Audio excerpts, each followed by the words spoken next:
आधीच्या काळी नेत्यांचे स्कॅम व्हायचे, पण आजकाल स्कॅम होतात online. Banking scam, job scam, LinkedIn scam. आज आपण गप्पा मारणार आहोत संजीव भाऊंसोबत, ज्यांच्यासोबत नुकताच एक ऑनलाईन जॉब स्कॅम झाला आणि त्याच्यात त्यांचे लाखो रुपये सुद्धा गेलेत. चला जास्त वेळ न घालवतात मारूयात संजीव भाऊसोबत गप्पा आणि ऐकून घेऊयात हे सगळं कसं घडलं ते.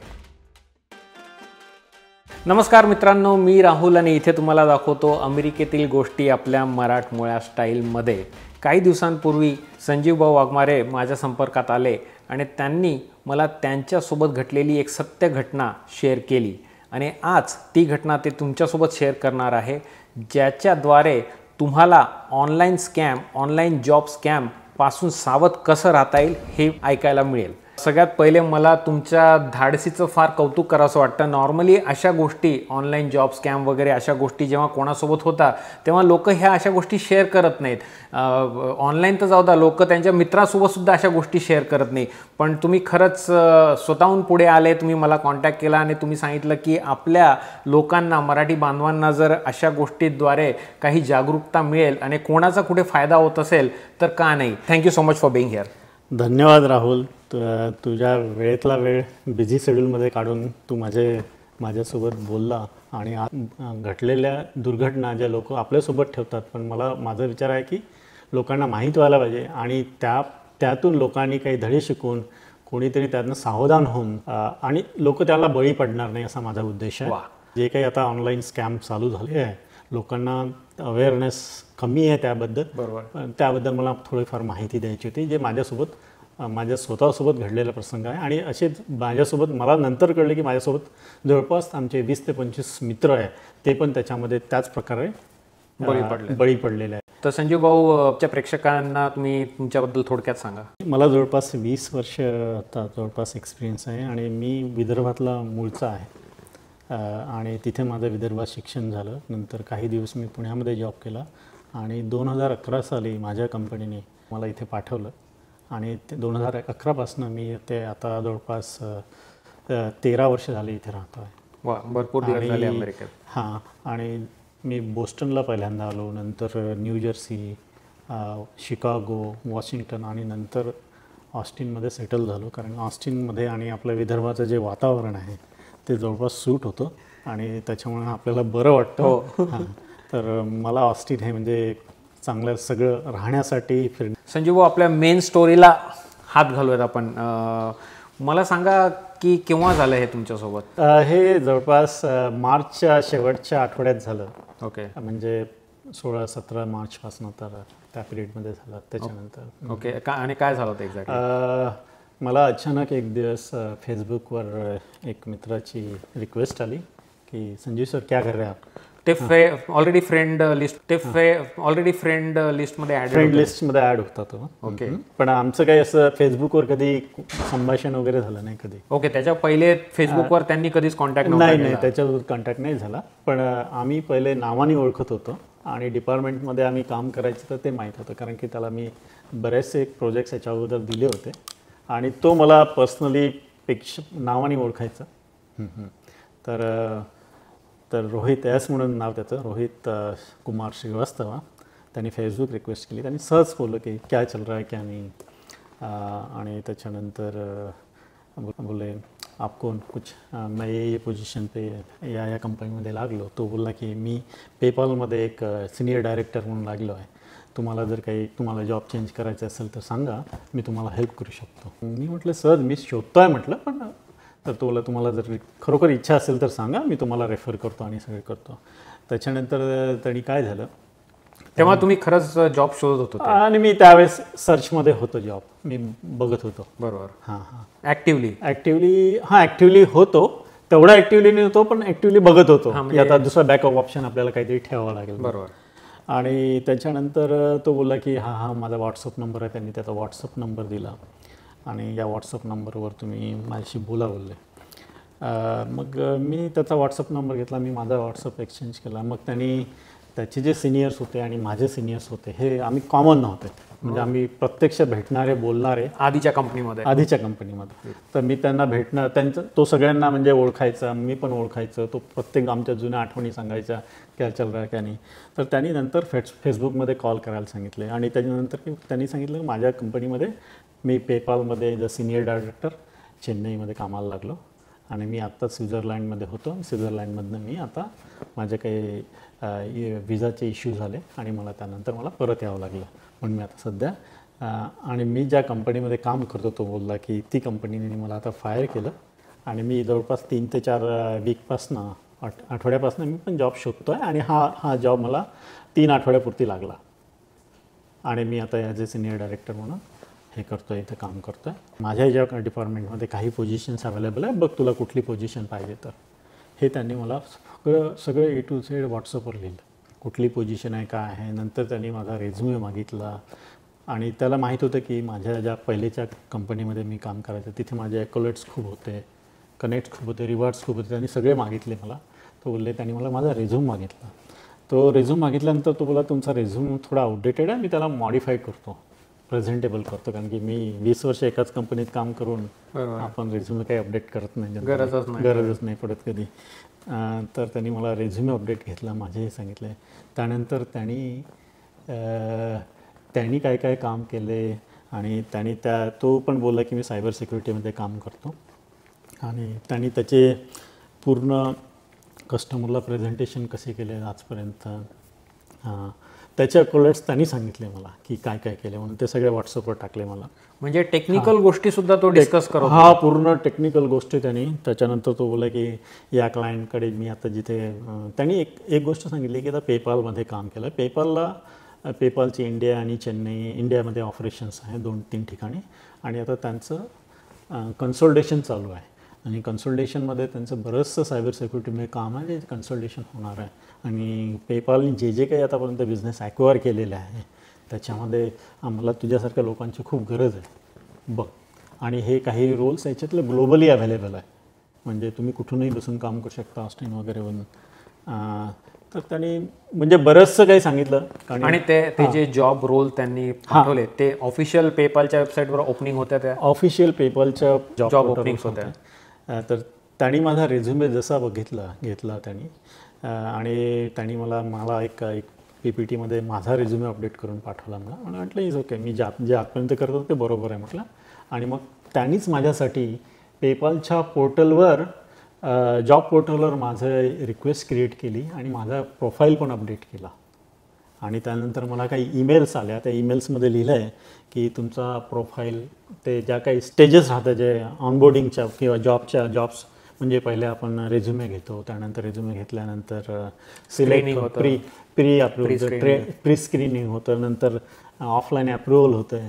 त्या सगळ्या स्टेप्स त्यांनी एक केल्या. त्याच्यानंतर त्यांनी मला सांगितलं की माझी जी बॉस आहे ती स्टेफनी आहे, ती स्टेफनी म्हणून नाव सांगितलं. आणि तिची जी बॉस आहे ती पण एक प्रिटी कोणीतरी आहे, तिला पण त्याचा पण आणि त्याचा जो इंडियाचा बॉस होता, जो ग्लोबल हेड होता इंडियाचा ऑपरेशन्सचा, त्याच्यासोबत त्यांनी जे काही कम्युनिकेशन केलं माझ्याबद्दल किंवा त्या जॉबबद्दल ते सगळे त्यांनी मला प्रिंट स्क्रीन जे होते ईमेल्सचे चार्टचे सगळे मला त्यांनी पाठवले. त्याच्यानंतर मला वाटलं की हा माणूस आपला हा इज अ रिअल पर्सन. ते तुम्ही रिक्वेस्ट केले होते की नाही तो त्यांनीच पाठवलं स्वतःहून. म्हणजे तो मित्रांनो भरपूर गोष्ट स्वतःहूनच असं पारदर्शक असल्याचं आव्हानत होता आणि आय थिंक तिथंच तुम्हाला तो तुमचा गार्ड थोडा लूज करायचा प्रयत्न झाला तिथे. पण ते एक झालं. त्याच्यानंतर त्यांनी सांगितलं मध्ये तो मला हे पण करायचं की तो मला सर म्हणायचा, कारण की मी सिनियर होतो. तर तुला सर हमारे असं चालू आहे, आता कंपनीची ग्रोथ अशी होत आहे, म्हणजे त्याची इनपुट्स पण द्यायचं तो आम्हाला. आणि पेपालमध्ये आपल्याला थोडंफार माहीत आहे, बरेचसे त्यांनी ऑपरेशन इंडियामध्ये आता मूव्ह केलेलं आहे. तर म्हटलं ठीक आहे म्हटलं. म्हणजे त्यांनी असे काही गोष्टी दिल्या की प्रत्येक याच्यामध्ये त्यांनी आपला विश्वास संपादन करण्यासाठी त्यांनी गोष्टी केल्या. आणि ईमेलचे प्रिंट स्क्रीन, मेसेजेसचे आपण जे इन्स्टंट मेसेजेस वापरतो आपण MS Team वगैरे, त्याचे प्रिंट स्क्रीन, हे सगळ्या सॅलरी कन्सिडरेशन्स, HRचे रिव्ह्यू, ह्या सगळे जे इंटरनल जे चालतं ना, इंटरनल ज्यावेळेस आपण इंटरव्ह्यूच्या प्रोसेस चालतं, ह्या सगळ्याचे स्क्रीन त्यांनी मला दाखवले, म्हणजे व्हॉट्सअपवर पाठवले. त्यानंतर तो माझ्याशी बोलायचा. त्यानंतर त्यांनी बोलायचा आणि सांगायचं की संजीव आपका बहुत सारा सब लाइन पे चल रहा है, अभी just wait for some time. मला असं वाटतं संजीव, तुला काय वाटतं, मला काय वाटतं बघा, की जेव्हा असं कोणी ते कॅप्चर करून पाठवता येईल इंटरनल सिस्टीममधनं, तो पण थोडासा एक रेड फ्लॅग आहे कुठेतरी असं मला वाटतं. हा रेड फ्लॅग वाटत होता मला त्यावेळेस, पण तो माणूस जो होता ना तो तुमच्या ओळखीतलाच होता, फ्रेंड सर्कल मधला फ्रेंड सर्कल मधला होता. आणि जसं आता आपण कुठे भेटतो ऑस्टिनमध्ये इथे पण, आणि आता मी जर राहुलकडे बोला, राहुल अरे हा माझा मित्र त्या कंपनीत, आपण अक्षरशः भेटत नाही पण आपण सांगतो की त्याच्यावर हा he is a dependable person. तर तसं त्याने याच्यात केलं, म्हणजे त्यांनी ट्राय टू. तर मग बेसिकली त्याने तुम्हाला सांगितलं की तुम्हाला मी जॉब लावून दिलाय पेपाल मध्ये, तुमचा रेझ्युमे, त्यात तुमचा काही इंटरव्ह्यू वगैरे झाला? जॉब लावून त्यांनी बोलला की मी सगळे प्रोसेस करतोय. We are in the process. We are in the process. Okay. त्यांनी त्यानंतर इंटरव्ह्यू वगैरे होणार वगैरे. त्यानंतर त्यांनी माझे प्रिंट स्क्रीनिंग इंटरव्ह्यू घेतले. माझे जवळपास 2 इंटरव्ह्यू झाले, दुसऱ्या माणसाने घेतले. झूमवर? हो, एक झूमवर होता आणि एक याच्यावर होता, काय बोलतो, टेलिफोनिक होता. त्याचे सगळे झूमवर ते व्हिडिओ ऑन होता, फोन होते. हां हां. ओके, म्हणजे चेहरा दुसला नाही तुम्हाला. आणि एक हॉटलाईनवर होता. हॉटलाईन म्हणजे आपल्या डायरेक्ट फोनवर होता इंटरव्ह्यू, टेलिफोनिक इंटरव्ह्यू. टेलिफोनिक. पहिले झूम झाला, त्यांनी सगळं बघून घेतलं आणि नंतर मग टेलिफोनिक इंटरव्ह्यू घेतला. इंटरव्ह्यू देताना काय झालं, त्यांनी मला प्रत्येक स्टेपमध्ये माझे सिलेक्शन पुढे पुढे कसं होतं, त्यांनी प्रत्येक स्टेपची मला प्रोग्रेस सांगितली की we are on the right track.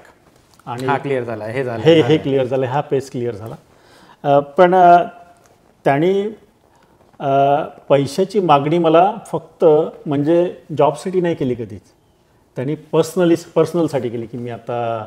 पण हे केव्हा झालं, म्हणजे अचानक त्याने पैशाची मागणी ही त्यांनी पैशाची मागणी पहिले त्यांनी अशी केली, जवळपास माझा सेकंड इंटरव्ह्यू झाला त्याच्यानंतर. तर त्यांनी पैशाची मागणी म्हणजे जॉबसाठी नाही बोलली, ते मी पर्सनल याच्यामध्ये फसलेलो आहे. मी आत्ताच स्वित्झर्लंडमधनं मूव्ह झालो आणि माझे इथे काही अकाउंट नाही आहे इंडियामध्ये, माझ्याकडे पैसे नाही आणि मला पेपाल जास्ती दिवस मला हॉटेल अकोमोडेशन देत नाही आता. आणि मला आता माझी फॅमिली अपार्टमेंटमध्ये मूव्ह करायचे या विकेंडला. आणि माझ्याकडे आत्तापर्यंत जे पैसे होते ते सगळे मी जे काही ट्रॅव्हल कार्ड मिळतं, तर ते ट्रॅव्हल कार्ड मिळताना ट्रॅव्हल कार्डनी माझे आता सगळे पैसे संपले. माझ्याकडे आता अपार्टमेंटमध्ये जे ओनर आहे, लँडलॉर्डला मला पैसे द्यायचे आहे. तर थोडी तुम्ही काही मदत करू शकता का टेम्पररी, मी माझे पैसे आल्यानंतर माझे जसं मला ॲक्सेस मिळेल माझ्या बँकेचा, मी तुम्हाला तुमचे पैसे परत करेन. तर आता काय होतं, ज्यावेळेस आपण एकाच कंपनीमध्ये पहिले कधी काम केलेलं आहे, तर आपण म्हणतो ठीक आहे रे बाबा, तू माणूस की म्हणून. आणि जनरली ज्यावेळेस आपण लोकांसोबत कनेक्ट होतो, काम करतो, त्याच्यानंतर थोडेफार आम्हाला माहिती आहे, कारण की ऑफशोर ऑनसाईटवरनं ऑफशोरला रिटर्न गेल्यानंतर राहण्याचे प्रॉब्लेम राहतात, सेटलमेंटचे प्रॉब्लेम राहतात, अपार्टमेंटचे प्रॉब्लेम राहतात, कारण तुमच्याकडे बँकेचा ॲक्सेस नाही राहत, पैसे लिमिटेड राहतात, कोणाकडनं दुसऱ्याकडनं मदत घ्यावं लागतं. आणि त्यातल्या त्यात तो बोलला की मी चेन्नईमध्ये आलो आणि मी नॉर्थचा आहे. आणि तिथे त्यांनी ते चेन्नई हिंदी आणि साऊथचं त्यांनी मला त्यांनी सांगितलं की इथे लोक आपल्याला आपल्याला माहीत आहे चेन्नईचे लोक एकदम ओपन होत नाही, वेळ लागतो थोडा वेळ, लँग्वेज बॅरियर हे वगैरे सगळं काही. तर त्याच्यामध्ये पण त्यांनी थोडंसं मला सांगितलं की माझी फॅमिली इथे हॉटेलमध्ये राहतो आता. त्यानंतर मध्येच त्यांनी त्याच्या बायकोसोबत आमचा व्हिडिओ कॉल करून दिला. मला फार पट्टीचा खेळाडू वाटतो माहिती का हा. हो, मला नंतर समजलं की हा पट्टीचा खेळाडू आहे. आणि पण मग म्हणजे त्याने मग ते पैसे मागितले तुम्हाला, मग तुम्ही म्हणजे लगेच ठरवलं का द्यायचं का तुम्ही थोडासा कंट्रोल करत होतो. तो असा पण बोलला की स्वित्झर्लंडवरनं डायरेक्ट चेन्नई झाला तर इथे चेन्नईची गरमी, त्यानंतर तिकडले स्वित्झर्लंडची हवा, हे सगळं त्यांनी सांगितलं की आम्ही विदाऊट एअर कंडिशनशिवाय राहू शकत नाही, स्ट्रेसमध्ये पैसा नाही. बघा तुम्ही थोडीफार मदत मला करत असेल तर. मी म्हटलं आता चला, म्हटलं थोडीफार एवढे दिवस आपण बोलतोय आपल्यासाठी थोडंफार. आणि त्याने पण मदत केली असं जॉबला साठी आपल्याला मदत करतोय काहीतरी. तर मग मी थोडेफार पैसे दिले त्याला पहिले. म्हणजे मी अपार्टमेंट बुक करायसाठी त्याला, म्हणजे जनरली इंडियामध्ये पहिले ॲडव्हान्स द्यावं लागतं, जे ते अपार्टमेंट देत नाही किंवा भाड्याने. आणि ते त्यांनी सर्व्हिस अपार्टमेंट घेतलं, म्हणजे फुल फर्निश. बोललं ठीक आहे. तो बोलला की मला 30-35 हजार रुपये भाडे येणार आणि त्याच्यामध्ये मला फुल फर्निश अकोमोडेशन मिळणार आहे, सगळे AC सगळं आहे. आणि नंतर पहिल्या दिवशी पहिल्या दिवशी 2 दिवसांनी पुन्हा तो बोलला, त्यांनी मला पुन्हा अपडेट दिली की आता तुमचा राऊंड 3rd राऊंड होणार आहे. पण 3rd राऊंड आमची जी ग्लोबल सोर्सिंग मॅनेजर आहे तुझ्याशी बोलणार आहे, तिचं नाव स्टेफनी आहे. स्टेफनी हां, आणि ती तुला कोऑर्डिनेट करेल, ती त्याचं शेड्युलिंग चालू आहे आता. That's a final step. आणि त्याच्यामध्येच त्यांनी मला एक्सपेक्टेशन म्हणजे विचारले की तुझं किती एक्सपेक्टेशन आहे काय. मी त्याला माझ्या सॅलरीचं बरोबर. त्यांनी मग त्याच्यानंतर थोड्या दिवसांनी थोड्या 1-2 तासांनी त्याला संध्याकाळपर्यंत मी माझे अप्रुव्हल्स घेतो आहे, HR प्रोसेस करून अप्रुव्हल घेतो आहे. तर त्यांनी मला माझ्या सॅलरी एक्सपेक्टेशनचे त्या ग्लोबल मॅनेजर आणि HR मॅनेजरकडे अप्रुव्हलचे पण ईमेल्स मला पाठवले त्यांनी. त्याच्यानंतर म्हणजे त्यांनी ते स्क्रीनशॉट हां. त्यातल्या त्यात काय झालं मध्ये, मग माझं जे पेपल पोर्टलमध्ये बघायचं जे काही मी अपलोड केले होते, त्यांनी माझा प्रोफाईल अपलोड केला. तो मला ते चेक करायला ॲक्सेस मिळाला. मी त्याचा पासवर्ड चेंज केला आणि मी बघितलं तर प्रत्येक स्टेज पहिले प्रोफाईल सबमिटेड, नंतर स्क्रीनिंग इज गोईंग ऑन, नंतर what is called interview is going on, schedule, screening done, in progress, हे सगळे स्टेटस चेंज होत होते त्याच्यात. हे तुम्हाला दिसलं? हे मला प्रत्येक गोष्ट त्या प्रोफाईलच्या माझ्या पेपालच्या पोर्टलमध्ये दिसलं, ते सगळं जॉब पोर्टलमध्ये. त्याच्यावर मला वाटलं की हे आपण पुढे इज राईट, म्हणजे चाललोय पुढे. हां पुढे. ती ऍक्च्युअली ते जे पोर्टल होतं ते ऑथेंटिकेट पेपॉलचं होतं. मला पेपॉलकडनं मेल पण आलेलं आहे, पेपॉलच्या जॉब पोर्टलकडनं. ओके. हां. तर ते झालं. त्याच्यानंतर त्यांनी अचानक फोन केला मला एक दिवस रात्री, मी झोपून होतो 11:30-12च्या. तिसऱ्या इंटरव्ह्यूच्या अगोदर. ओके. तर तो बोलला की माझी फॅमिली, आता मी जिथे गेलो, जे हॉटेल मला अपार्टमेंट मिळणार होतं, त्या अपार्टमेंटमध्ये काहीच फर्निचर नाही. पण मी आता मला पैसे तर दिले आहे, आता मी हॉटेल पण खाली गेलं, मी आता रस्त्यावर आहे. आणि माझे मुलं सगळे आता स्वित्झर्लंडमध्ये शिकलेले आहेत, त्यांना झोपायला काही जागा नाही तिथे, खायला काहीच नाही. आता काय करू सर बोले. आणि माझं जे आता मी पेपरला जॉईन केल्यानंतर माझं जे ॲडव्हान्स बोनस जे राहतं किंवा जॉईनिंग बोनस वगैरे, ते पण मला अजून आलेलं नाही आहे. त्यांनी त्यातल्या त्यात ते पण सांगितलं की त्याची जी मॅनेजर होती, जे स्टीफनी, जी मला रिक्रूट करत होती, तिने काही मला पेपॉलनी पैसे पाठवले, ते पण ॲज अ सपोर्ट म्हणून. ते पण पैशाची रिसिप्ट त्यांनी दाखवली, आपलं ते झूममधनं पाठवलं ना, झूममधनं ते. पण त्याला माझ्या अकाउंटमध्ये यायला जवळपास 3 ते 4 दिवस लागणार, पण माझ्याकडे पैसे नाही, तुम्ही काय हेल्प करणार का. बरोबर. म्हटलं आता, आणि माझे जसे पैसे होईल त्याच दिवशी मी तुमचे पैसे पूर्ण परत करून देईल, फक्त मला ह्या वीकसाठी मदत करा. मला वाटलं ठीक आहे. म्हटलं आता आपण थोडेफार दिले, आणि त्यांनी मला सांगितलं की मी थोडा अजून हे झालं त्याच्यामध्ये गेलो, तर मी त्याला अजून थोडेफार पैसे दिले. तुम्हाला कम्फर्टेबल असेल तर तुम्ही आकडे शेअर करू शकता का? पहिल्या वेळेस मी त्याला ₹500 दिले, अकाउंट चेक केलं सगळं. बरोबर. तो बोला आले म्हणून. दुसऱ्या वेळेस त्यांनी मला जवळपास ₹1,00,000 मागितले. तर मी त्याला जवळपास 75,000 दिले. म्हटलं एवढे आहे माझ्याकडे. तिसऱ्या वेळेस त्यांनी मला सांगितले की 1,80,000 पाहिजे. तर मी त्याला तिसऱ्या वेळेस 1,18,000 दिले. म्हटलं माझ्याकडे एवढेच आहे आता. हे एवढे पैसे मी दिले त्याला. ओके, ठीक आहे. म्हणजे त्याने मग तिसरी वेळेस तो बेसिकली म्हटला की आता ते जे त्याचं सर्व्हिस अपार्टमेंट आहे ते पण गेलं आहे. हां. आणि माझी स्वित्झर्लंडमध्ये शिकलेली पोरं आता रस्त्यावर आली, आणि माझे मॅनेजर सुद्धा मला अमेरिकेमधनं पैसे मदत करायचा प्रयत्न करते, फक्त त्याला वेळ लागणार आहे, कारण अमेरिकेतून इकडे वायर ट्रान्सफर, बँकेतून म्हणजे फुल तयारीत होता तो. आणि तयारीत होता. त्याच्यानंतर मला 4थ्या दिवशी फोन आला, नंतर अजून 5व्या दिवशी. मग तुम्ही त्याने मागितल्यानंतर तुम्ही पाठवले? मग त्याला हो, मी पाठवले. ते ऑनलाईन तुम्ही पाठवत होते ते तुमच्या इंडियन बँक इंडियन बँकमध्ये मी ट्रान्सफर करतो, NEFT वगैरे ऑनलाईन. म्हणजे त्याचं ऍक्च्युअली तिथं ऑनलाईन बँक अकाउंट, तिथं ऑनलाईन बँक अकाउंट होते. त्यांनी मला 2 बँक अकाउंट एक शेअर केले होते. एक उज्जैन बँक म्हणून आहे, आणि एक होती HDFC. त्या 2 अकाउंट, आणि दोन्ही व्हॅलिड होते. त्याच्या नावाने वगैरे होते, सगळे रजिस्टर झाले. तर तिसऱ्या दिवशी मला नंतर शेवटचा फोन, शेवटचा म्हणजे इंटरव्ह्यू व्हायच्या अगोदर, इंटरव्ह्यू होणार होता माझा. त्यावेळेस त्यांनी काय केलं, मला बोलले जी स्टीफनी जी आहे ग्लोबल मॅनेजर, ती ऑस्ट्रेलियात आहे. ऑस्ट्रेलियातनी तिचं 2 दिवस फ्लाईटमध्ये गेले, तर ती आता इंटरव्ह्यू आता घेऊ शकत नाही, ती पुढच्या वीकमध्ये घेणार आहे. तर आम्ही मंडेला किंवा ट्यूजडेला तुझा इंटरव्ह्यू पुन्हा शेड्यूल करतो. तर त्यांनी मला जवळपास शुक्रवारी हे सांगितलं, गुरुवारच्या रात्री, म्हणजे शुक्रवारी, इंडियाचं शुक्रवारी चालू होतं. तर त्यावेळेस तो बोला, नंतर मला शुक्रवारी झाल्यानंतर शनिवारी सकाळी मला त्याचा फोन आला. आणि फोन असा एकदम होता की तो खूपच म्हणजे हॉस्पिटल इमर्जन्सीमध्ये आहे. तो बोलला मी अपोलोत आहे, मला थोडं हे बोलायचं होतं. तर म्हटलं काय झालं अपोलोत, काय नाही म्हटलं माझी मुलगी तिथे ॲडमिट झाली आहे चेन्नईमध्ये. सनस्ट्रोक होतात ना, हिट स्ट्रोक्स, आणि ती बोली कुठेतरी लावून पडली कशाला तरी, फाउंटेन लागलं तिला आणि तिला स्ट्रोक झाला आणि तिच्या कानातनं ऐकू येत नाही. तर मला तिथे अपोलोमध्ये ॲडमिट करावं लागलं. त्यांनी ते अपोलोची पूर्ण रिसिप्ट दाखवली मला की तिला ॲडमिट केलेलं आहे आणि डॉक्टर आता तिला सर्जरी करणार आहे, पण सर्जरीच्या अगोदर मला पैसे पाहिजे. आता मी माझ्याकडे माझं इंडियन अकाउंट पण माझे हे नाही आणि माझे सगळे पैसे होते मी सगळे इकडे तिकडे खर्च केले आणि आता मला मुलीसाठी पैसे पाहिजे. तर मग मी जरा थोडंसं इमोशनल झालो. म्हटलं काय याच्यामागे काय लागलं असं. मला थोडासा डाऊट पण येत होता, पण आता डाऊट आणि इमोशनल तुम्हाला गटमध्ये थोडा फिलिंग यायला लागली होती की काहीतरी. माझ्या जे फिलिंग्स होते गटपेक्षा इमोशनल फिलिंग जास्ती वाटल्या. आणि मग त्याच्यानंतर तो बोलला मला सर एवढे तरी पैसे पाहिजे, नाहीतर माझ्या मुलीचं आयुष्य खराब होईल.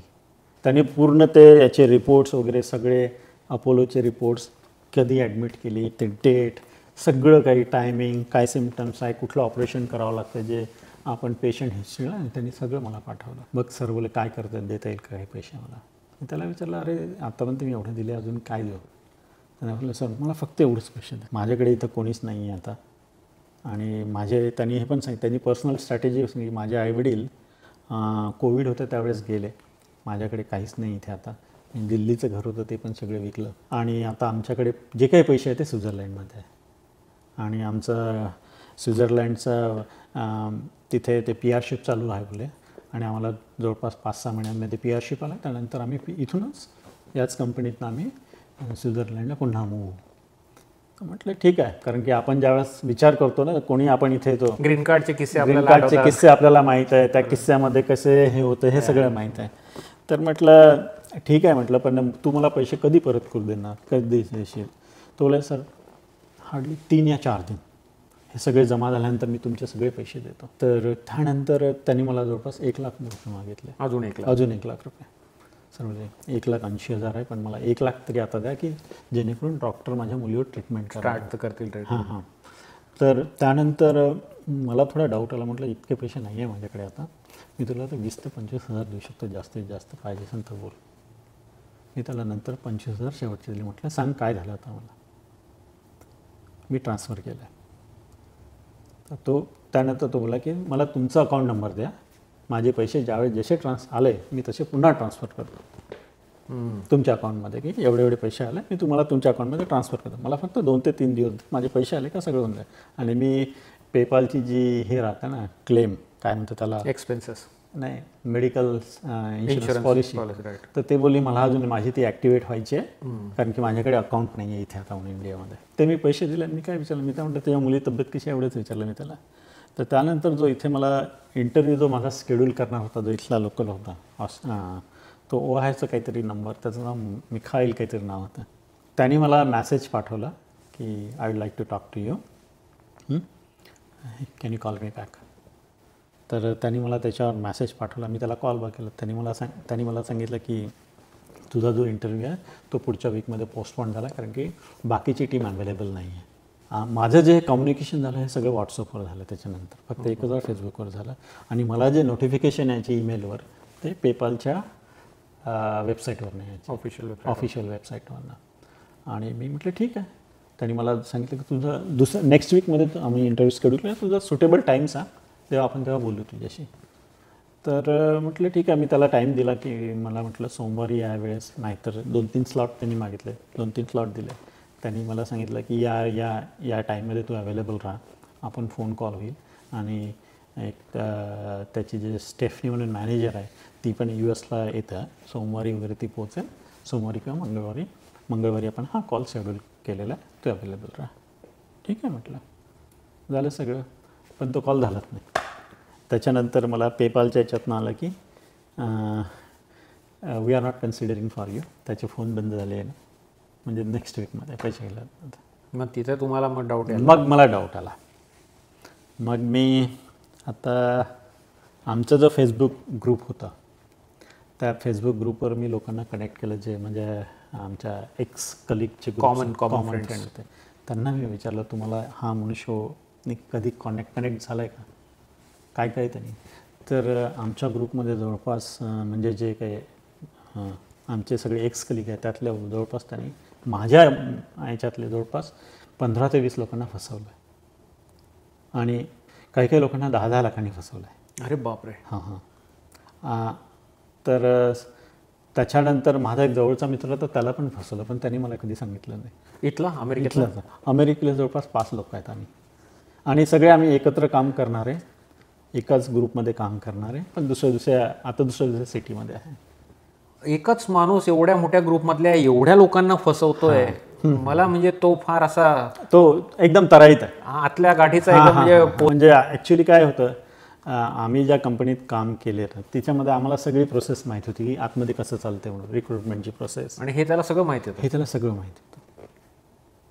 त्याने इथला जो नंबर घेतला तो आता नॉट रिचेबल आहे. म्हणजे तो इथला नंबर सुद्धा त्याने लोकल घेतला? हा, इथला लोकल नंबर घेतला. मला असं वाटतं बँक अकाउंट त्यांनी, आता आम्ही इन्क्वायरी माझ्या ज्या मित्रांनी मग मी आता काय करायचं हे समजलं, काय करायचं आम्ही तर एकदम शॉकमध्ये गेलो. तर पैसे वापस कसे घ्यायचे, तर मी नागपूरमध्ये एक माझे मित्र होते त्यांना मी सांगितलं, ते बोलले तुम्ही कंप्लेंट रजिस्टर करा क्राईमची, FIR. ज्या आमच्या मित्रांना मी बाकी सगळ्यांना विचारलं तर सगळ्यांकडनं जवळपास म्हणजे माझे जवळचे त्यामध्ये 15 जण आहे ते इन्व्हॉल्ड आहेत, त्याला फसवण्यात गेलं. काही अमेरिकेतले, काही अमेरिकेतले, काही इंडियातले, काही UKतले, जे आमच्या एकाच ग्रुपमधले काम करणारे. बापरे. तर जे म्हणजे आम्ही नोन आहे, त्यांनी अननोन लोकांना माहीत नाही कितीला फसवलं.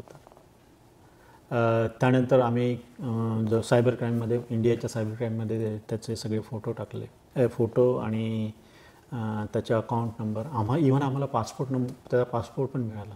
तो पासपोर्ट पण आम्ही त्या कंप्लेंट रजिस्टर केली, FIR टाकली ज्यावेळेस ऑनलाईन क्राईममध्ये आपण सायबर क्राईम, तर ते पण टाकलं. आणि मी माझ्या बँकेला पण कळवलं की हे असं झालं आहे. तर बँकेने त्या फ्रॉड म्हणून हे केलं आहे, पण अजून त्याचं इन्व्हेस्टिगेशन चालू आहे. तर जवळपास त्याच्यावर आता इंडियामध्ये जवळपास 7 ते 8 आमच्या मित्रांनी सायबर क्राईमच्या केसेस टाकल्या.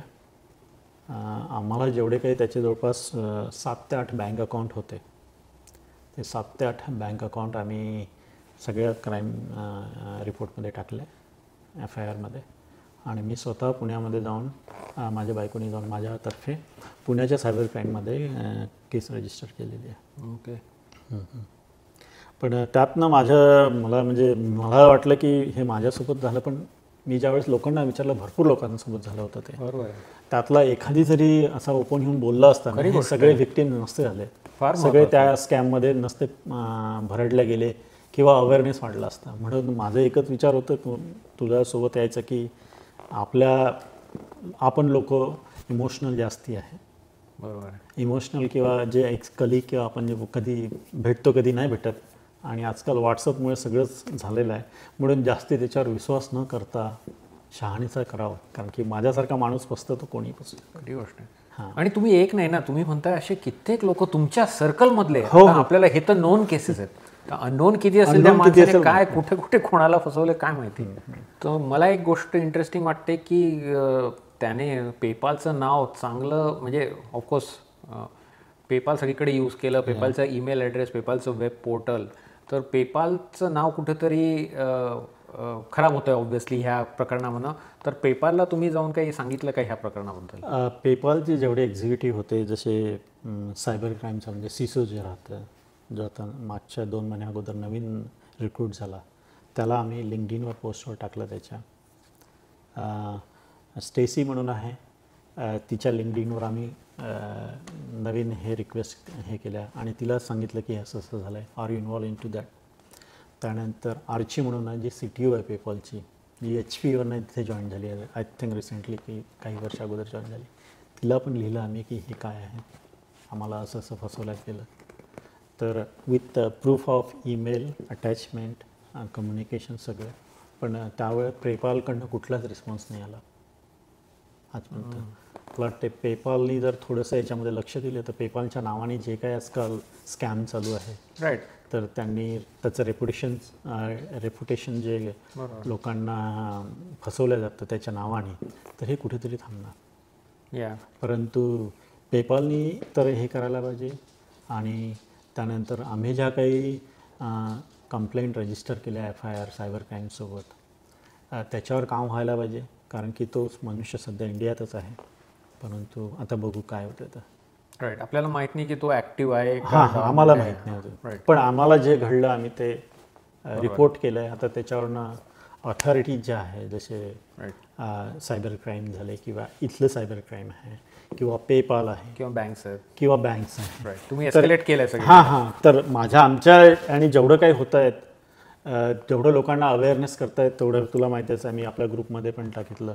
नंतर लोकांना फेसबुकमध्ये आमच्या जवळपास हजारचे आमच्या कंपनीचे लोकांचे पर्सनल फेसबुक ग्रुप आहे, त्याच्यामध्ये पण टाकलं. त्याच्यामध्ये पण ती इन्फॉर्मेशन दिली. गुड. तर आता आम्हाला आमच्याने जेवढं अवेअरनेस करता येतं तेवढं केलं. वा. नाही, हे खरंच फार चांगली गोष्ट आहे संजीव भाऊ की अवेअरनेस आय थिंक हे सगळ्यात महत्त्वाचं आहे या टॉपिकवर. आणि होपफुली कोणाला असं त्या प्रसंगातून जावं नाही लागणार. एक मला एक गोष्ट सांगायची त्याच्यामध्ये, त्यांना त्याला कसं काय माहीत की आम्ही अमेरिकेत आलो, तर म्हणजे कदाचित आमच्या कंपनीच्या HR कडनं पण कोणी लीक असेल तिथे, होऊ शकते. राईट. त्याला भरपूर माहिती होती. त्याला भरपूर माहिती होती कोण कुठे राहतं, कसं राहतं. म्हणजे त्याला ॲटलिस्ट इंटरनल इन्फॉर्मेशन जात असेल किंवा कोणीतरी असेल तिथे. ते पण एक माझा डाऊट आहे, पण आम्ही त्या कंपनीला काही बोलू शकत नाही. बरोबर. तर मला एक सांगा संजीव भाऊ, जेव्हा तो तुमच्याशी व्हॉट्सॲपमध्ये संपर्कात होता आणि हे सगळं पहिला किस्सा, दुसरा किस्सा किंवा हॉटेलमध्ये त्याला सर्व्हिस अपार्टमेंट पाहिजे होतं मुलीचं हॉस्पिटलसाठी, तर तेव्हा हे सगळे तो तुम्हाला सगळे डॉक्युमेंट्स दाखवायचा किंवा स्क्रीनशॉट दाखवायचा, तेव्हा तुमच्या मनात असं कुठेतरी आलं नाही का की अरे हा एवढं सगळं, कारण नॉर्मली असं अचानक कोणीतरी शेअर करायला लागल्यावर तर कुठेतरी एक मनात एक शंका येते आपल्याला, तर तसं काही वाटलं होतं का तुम्हाला? तो काय करायचा, फोन करायचा, फोनवर सांगायचं की ही अशी अशी घटना घडली आहे, मी पाहिजे तर तुम्हाला प्रूफ पाठवतो. ओ, म्हणून तो मला एक फोनवर बोलायचा आणि नंतर प्रूफ पण पाठवायचा. म्हणजे नुसता मेसेज नाही राहिला. नाही, ते फोनवर कसं ते एक लाईव्ह मध्ये एक वेगळा अजून तो मी तो मला आश्चर्य वाटतं. त्याची बायको पण, त्यांनी एक कोण आहे तर ती पण फोनवर म्हणजे व्हिडिओ कॉलवर आली होती, ती पण बोलली माझ्याशी. पूर्ण फॅमिलीच आहे. हां हां, आता फॅमिली आहे का ग्रुप आहे ते मला माहीत नाही, पण ते सगळं आम्ही आमच्या FIR मध्ये रजिस्टर्ड केलेलं आहे. बेसिकली काय होतं की जेव्हा माणूस असा चेहरा बघतो, बोलतो, फॅमिलीला तो आपण आपला गार्ड थोडा लूज होतो, बरोबर आहे की आपल्याला वाटतं. त्यानंतर आपण जॉब बघत नाही, आपण फॅमिलीला सपोर्ट करायचं बघतो. बरोबर. आता इथे पण आपण बरेचसे मित्र येतात, आपण इनिशियली आपण सगळं सेटअप करून देतो. बरोबर बरोबर. आपण म्हणजे आपल्याकडनं होईल 2 पैसे काही मदत तर. कोणी आपल्या गावाकडनं कॉल केला, अरे हा येतो आहे, तर आपण पूर्ण मदत करतो त्याला, चल. बरोबर. तर मी तसा बळी पडलो. बरोबर. तो तुमचा इमोशनल त्याने भरपूर फायदा घेतला, गैरफायदा घेतला. तर आता म्हणजे जेव्हा हे सगळं होत होतं तेव्हा तुम्ही, मला असं जाणवतं ह्या गोष्टीतून की तुम्ही पडताळात पण होते. म्हणजे तुम्ही ट्रान्सफर करताना पहिले 500 रुपये ट्रान्सफर करून बघितले आणि तुम्ही ऑब्व्हियसली पेपालच्या पोर्टलवर जाऊन चेकही करत होते. तुम्ही तिथं प्रोग्रेस बघत होते की तुमचं रिक्रुटमेंट प्रोसेस चालू आहे पुढे. आणि प्रत्येक स्टेपमध्ये जेव्हा तुम्हाला डाऊट यायचा, म्हणजे आता एस्पेशली हॉस्पिटलच्या केसनंतर, तर तो माणूस त्याचे जे स्टेक्स आहेत तो इन्क्रीज करत होता. म्हणजे आधी त्याने ते हॉटेल, म्हणजे कसं थोडं कमी लेवलचा प्रॉब्लेम आहे हॉटेलमध्ये थोडंसं, नंतर हॉस्पिटल, मुलीचा कानाचा, म्हणजे तो इमोशनल एस्केलेट करत होता, तो इमोशनल गेम जो होता त्याचा. आणि समोरच्याला कसं एकदम, म्हणजे मला असं वाटतं की त्याने हे भरपूर वेळेस त्याने ती आर्ट ती परफेक्ट केलेली आहे. लोकांना कसं ती पूर्ण स्क्रिप्ट खूप वेळा रन केलेली आहे, त्याच्यामुळे सगळे त्याच्यातले बारकावे त्याला माहीत होते की कुठल्या वेळेस आलं तर काय फेकायचं. तर मेनली म्हणजे त्यांनी इमोशनल ब्लॅकमेलिंग केलेलं आहे. आणि मला असं वाटते की माणुसकीच्या नावावर त्यांनी हे केलेलं आहे. आता काय होणार आहे की मी आता, मला जवळचा जरी कोणी असेल, जर त्याला पैसे पाहिजे असेल तर मी 10 वेळा विचार करील की खरोखर त्याला पैसे द्यायचे का नाही.